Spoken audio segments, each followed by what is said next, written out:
Hola, ¿cómo están? Bienvenidos a EMOL TV. Vamos a presentar inmediatamente quien se encuentra con nosotros. Es Axel Kaiser, director ejecutivo de la Fundación para el Progreso. Bienvenido. Muchas gracias. Gracias por estar con nosotros aquí en EMOL TV. 5 años ya de esta fundación que de alguna manera nos permite, no solamente queremos conocer un poquito el detalle de lo que ha significado este tiempo, el trabajo que ustedes realizan como fundación y los libros, investigaciones, clases, charlas, etcétera, que hace, que es muy interesante, pero nos va a dar el pie también para hablar de una cuestión que se ha estado discutiendo en los últimos días.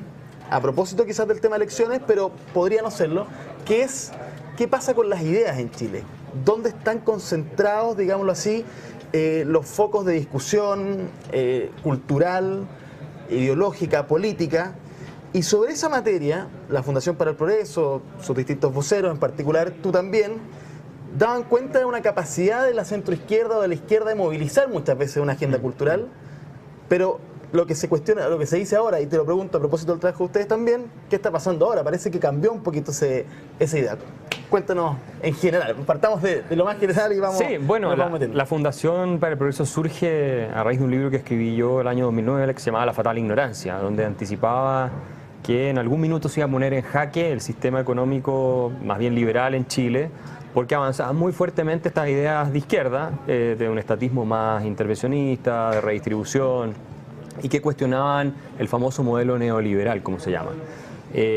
Y por lo tanto, la vida intelectual, sobre todo en sectores que se identifican como derecha, centro-derecha, era muy débil comparado con el de la izquierda. Se crea la Fundación para el Progreso, yo soy uno de los fundadores y estoy obviamente desde el inicio en esto, y nosotros creo que fuimos pioneros en abrir el camino de decir, ojo, las ideas importan, no solo los números del PIB y la productividad total de factores, aquí hay una cosa que es más de fondo, que es la filosofía de fondo de hacia dónde tiene que ir una sociedad, hacia dónde tiene que apuntar, qué es lo que es una sociedad justa, qué es lo que es una sociedad bien organizada, que respeta los derechos de las personas, esa cosa más de fondo, más ética. Y creo que se ha ido produciendo un cambio, el gobierno de la nueva mayoría también nos ayudó a validar lo que dijimos que iba a pasar, mucho, o sea, nos hicieron un tremendo favor en ese sentido, hay que decirlo, pero era algo que se veía venir, como digo, y al mismo tiempo generó dentro de sectores vinculados a la ética más liberal, la visión más liberal, o de centro-derecha a derecha, que no es lo mismo necesariamente, la necesidad de despertar ese debate intelectual. Y creo que hoy lo que ha pasado es que ha florecido más en la derecha el debate intelectual, o lo consideraba la centro-derecha, o el mundo liberal, y de alguna manera ha caído mucho más en el eslogan y en una cosa un poco más efectista en el caso de la izquierda. Y eso creo que es en parte la razón por la cual hoy día tienes unas alternativas centro-derecha también posicionadas para la elección. En parte, no es la razón. Claro. Pero... No, y déjame preguntarte, pero respóndeme después, porque si Sebastián Piñera o su núcleo representan un poco también parte de esta discusión que ustedes han venido formando en los últimos años. Pero antes de eso, es interesante también el punto de que muchas veces puede ser que la agenda de las ideas y de la cultura en los dichos sea una cosa, pero cuando se lleva a los hechos, a la realidad, a lo concreto, reformas, etcétera, pueden haber problemas. Algunos dicen, propiamente este gobierno, de gestión y de comunicación. Hay otros, y ahí te pregunto si es eso o algo más. Yo creo que las ideologías y las ideas finalmente son las que determinan hacia dónde va un país en el largo plazo. Evidentemente, cuando tú tratas de llevar a la práctica ciertos principios o ciertas categorías teóricas que tú tienes, te encuentras con una serie de obstáculos. Este gobierno es el mejor ejemplo de un programa que se ejecutó no en su totalidad, porque encontró muchísimos obstáculos en la opinión pública, grupos de interés, problemas de ellos mismos, dificultades de ellos, plata. Se cayó, se desmoronó la teoría que ellos tenían en parte, pero también logró avanzar en parte. Ahora, en el largo plazo son las categorías instaladas de análisis las que predominan. Final, por ejemplo, necesitamos un Estado que intervenga más y que por lo tanto se haga cargo de las necesidades de un montón de gente, aunque no sean los más pobres del país, o no. Eso es algo, por ejemplo, que se instaló hoy día en Chile. Y se vino instalando en los últimos 15 años, 20 años incluso, pero se terminó por instalar con la nueva mayoría. Yo creo que la nueva mayoría en eso fue exitosa, en correr el límite de lo posible. Y tú ves correr el cerco. Correr el cerco. Y tú ves el programa de Piñera, por ejemplo, que obviamente no es lo de la nueva mayoría y en muchos sentidos es incompatible.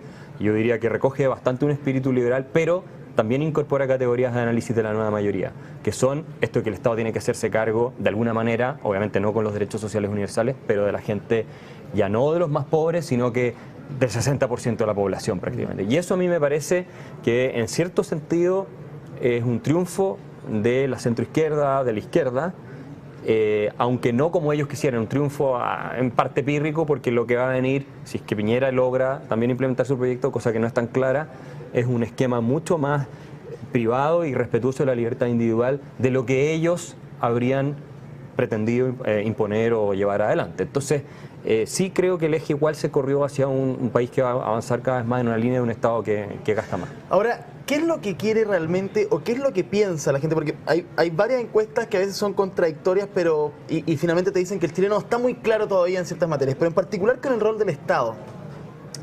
O con el rol también del esfuerzo personal en la vida de las personas. Al parecer, nosotros participamos con EMOL en una encuesta que hizo la Universidad Alberto Hurtado, Chile Dice, y que más o menos explicaban ahí los académicos que si bien el chileno sigue creyendo profundamente en que el esfuerzo personal tiene que ser el eje movilizador de su vida y la de su familia, hay áreas en las que necesita cierto sostén o ayuda. Y algunos llaman a eso derechamente un derecho universal en la educación, la salud, etcétera, pensiones, o simplemente una cuestión, una ayuda más fuerte que solamente lo mínimo. Entonces, ¿dónde está el chileno? Yo creo que es muy razonable pensar que la idea de que el Estado tiene que garantizarte más que un mínimo, sino que derechos básicos, considerados básicos como la educación universitaria, la salud y eso, ha avanzado mucho. Ahora, es una idea seductora, obviamente uno en principio no podría estar en contra, así como por empatía, pero si uno la analiza bien, es una idea muy peligrosa porque si tú llevas esto al plano económico y al análisis económico, que es esta cosa tan ingrata que no nos gusta, te vas a dar cuenta que no te alcanza la plata, que vas a tener que endeudar al país, este gobierno duplicó la deuda en 4 años, que te van a bajar el ranking crediticio, que al final vas a terminar espantando las inversiones, que vas a tener una serie de problemas asociados con ese sistema que al final terminan costando mucho más caro que lo que tú pretendes dar, además de el control que, por definición, el Estado, la gente que integra el Estado, los partidos políticos, la burocracia que está ahí, intenta ejercer sobre todo aquello que financia, que es la gran discusión con el caso de las universidades hoy día, de acogerse o no a la gratuidad, hasta qué punto mantienen su autonomía, hasta qué punto le viene un burócrata a decir todo lo que tienen que hacer, el que pone la plata pone la música. Entonces, me parece a mí que un esquema más sensato y viable en el largo plazo es ayudar a los que realmente lo necesitan y tener un país muy pujante donde todos los demás podamos salir adelante por nuestros propios medios y obviamente vamos ayudando a los que se van quedando atrás a que también puedan pararse sobre sus propios pies. Pero esta idea de que el Estado tiene que garantizarte la vida, prácticamente todo lo básico y que no te falte nada, es una especie de paraíso sobre la tierra que incluso los europeos, que son mucho más productivos y mucho más ricos, hoy día están teniendo serios problemas en sostener. Y no es la idea que propone tampoco el programa de Piñera, que es más bien una cosa de seguro, respetando la libertad de las personas, que un universalismo como el que planteaba la nueva mayoría y sus intelectuales, que es mucho más peligroso y más insostenible. Ahora, ese universalismo, en la opinión de ustedes, ¿ese estatismo es lo mismo? Sí. Porque ellos lo definían como una cuestión de interés público, de que si bien puede haber siempre soluciones privadas para problemas públicos, tiene que ser en base del interés general, pero que no sería estatismo, porque estamos dejando libre el interés particular y privado en solucionar esos problemas. No, lo que ocurre es que siempre que te vendan esto te van a hablar del interés público. No hay ningún revolucionario, ningún demagogo, ningún populista en la historia de la humanidad que no haya dicho que lo que hace lo hace por el pueblo. Eso está claro. Y por eso son tan efectivos en conquistar la adhesión también de gran parte de la ciudadanía. Pero es estatismo, porque tú comprenderás que cuando el Estado es el que financia todo, entonces también es el que pone las reglas para todo. Y cuando el Estado tiene que financiar todas esas cosas, que no lo financia el Estado, lo financian los contribuyentes. Entonces el Estado además tiene que sacarle a los contribuyentes, a todos los que trabajamos, a todos los que estamos aquí, un montón de plata para transferírsela a los grupos de interés que están esperando recibir estas transferencias del Estado. Y también, ojo con esto, una buena parte se queda en los que lo manejan, en la burocracia interna que lo manejan. Piensa tú que este gobierno contrató más de 250.000 nuevos funcionarios estatales, que es muy dudoso que hayan sido necesarios y que van a costar 3.000 millones de dólares al año, un poquito más, o un poquito menos, según cómo sea el arreglo final. Entonces, eso es mucha plata, es un porcentaje significativo de la reforma tributaria, un tercio, que supone que iba para ayudar a la gente, al final se queda en muchos pitutos y gente que está contratada, algunos serán buenos, pero muchos no necesariamente, en el Estado. Entonces, al final, Obviamente cuando un Estado empieza a crecer, tú tienes un problema de estatismo. Además, como lo plantearon los teóricos de la nueva mayoría, el Estado no solo le quitaba a los contribuyentes para financiar, el Estado tenía que controlarlo todo. Y entonces perdemos la libertad. El gobierno 1 de Sebastián Piñera fue la puerta para poder conversar también de una nueva derecha más liberal, o ¿abrió realmente algo en esa discusión de las ideas o fue su gran déficit? No, yo creo que fue un gran déficit. Yo creo que dentro de todo el marco ya estaba puesto para una discusión en los márgenes de la socialdemocracia, y el gobierno de Sebastián Piñera, acordémonos que él mismo en su primer gobierno habló mucho de lo de la desigualdad y que este era el gran problema y todo, cuando todos los estudios lo que te prueban es que la desigualdad en Chile ha caído de manera sustancial en los últimos años, décadas de hecho. Y por lo tanto ahí hubo un error, yo creo, de diagnóstico. Confío en que haya aprendido en su primer gobierno, y en parte eso facilitó la llegada de una izquierda más radical al gobierno, que después profundizó algunas cosas como la reforma tributaria, por ejemplo, de subir el impuesto a la empresa. Porque desde el mundo de los dirigentes de partidos que apoyan a Sebastián Piñera te dicen un poco eso, que bueno, llegó por de donde viene, si no fueran porque fueron ministros de su gobierno, lo mismo que Amplitud, como que hubo una suerte de desconexión con los partidos tradicionales a propósito de su gobierno. ¿Tú me estás diciendo que no están así? No, yo creo que en el caso de Evópolis, por ejemplo, me da la impresión que son más liberales en términos de la economía y todo lo demás, que lo que fue el primer gobierno de Sebastián Piñera, absolutamente. Y tienen más conciencia de los riesgos que implica ir cediendo demasiado al discurso de la centroizquierda, que puede ser muy atractivo, pero que finalmente tiene muchos problemas cuando se lleva a la práctica. Ahora, este gobierno de Sebastián Piñera me da la impresión que él está en una línea más liberal que en su primer gobierno, me da la impresión, en algunas cosas. Vamos a ver qué ocurre finalmente, pero él parte... ¿Pero me podrías dar un ejemplo? Él parte de una base... Ha hablado mucho más de, por ejemplo, revertir todo este ideologismo y las reformas que dejó la nueva mayoría en términos de educación, la reforma tributaria, bajar impuestos a las empresas y eso, que antes, que fue básicamente un gobierno que le subió el impuesto a las empresas, que prometió una serie de beneficios, bonos de oro y un montón de cosas que eran un poquito tampoco muy serias, digámoslo así, pero uno entiende que en política y la academia es distinto, entonces cosas pasan. Entonces yo creo que ahora ha aprendido en parte esa lección, y hay una demanda además mucho más extendida de un discurso que sea realmente alternativo a lo que planteó la nueva mayoría. Ahora, ¿hasta qué punto el programa del presidente Piñera, si es que llega a ganar, porque no es claro, no es seguro, parece claro pero no es seguro, va a seguir un alineamiento más bien liberal? Es algo que se va a ver. Sí creo que hay indicios, como dije hace un rato, de que ciertas categorías de análisis ya están instaladas y de esas no se pueden escapar, por razones políticas. Porque también, si uno analiza el mismo análisis que han hecho algunos interlocutores, analistas, en fin, que incluso no son de la nueva mayoría, sino son de centro derecha, o que podrían apoyar, o probablemente que apoyan a Sebastián Piñera, hay varios que plantean cuestiones un poco distintas. Por ejemplo, Harald Breyer ha dicho, en las ideas y en el discurso veo un Sebastián Piñera que quizás está siendo demasiado conservador, debiera ser más audaz. El mismo Vargas Llosa, cuando habló de esta derecha cavernaria, se refirió a ciertas decisiones parlamentarias, pero son las mismas que apoya Sebastián Piñera en el tema más valóricos, como se dice. Es que yo creo que, claro, tú estás yendo a los temas más valóricos. Obviamente Piñera tiene que guardar los equilibrios, porque dentro de su coalición tiene a la UDI, que probablemente va a ser el partido más grande de Chile de nuevo. Entonces, él tiene que navegar en ese contexto, no puede seguir un discurso que se abstraiga totalmente de la realidad política con la que va a tener que manejar el país el día de mañana.